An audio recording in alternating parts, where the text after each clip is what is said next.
తన కళ్ళ ముందే ఇన్ని ఘోరాలు జరుగుతున్నా తాను ఎప్పుడు కూడా ఏ పాపములో పడిపోకుండా తను కాపాడుకున్నటువంటి యెహోషువ, సైన్యములో ఒక సేనాధిపతి స్థాయికి ఎదిగినటువంటి ఆకాను, అతనికి కలిగిన సమస్తం కుటుంబం ఆకోరు లోయలో రాళ్లతో కొట్టబడి చంపబడ్డారు.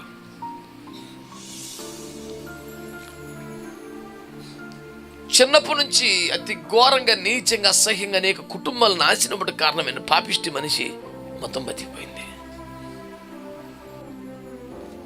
నిన్నగాక మొన్న దేవుని శక్తిని తెలుసుకొని, దేవుని ప్రేమను తెలుసుకొని, పాపాన్ని విడిచిపెట్టి మారు మనసు పొంది కృప పొందుతున్నవారు ఒక పక్కన ఉన్నారు. నువ్వు ఫస్ట్ నుంచి ఇదే చేసి పాట పాడి ప్రార్థన చేసి ఇందులో పుట్టి పెరిగి హృదయం తేటగా లేక, బ్రతుకు తేటగా లేక, నీ మాటలు తేటగా లేక, శపితమైన గుడారంలో దాచిపెట్టి ఏమి లేనట్టే పైకి కనపడి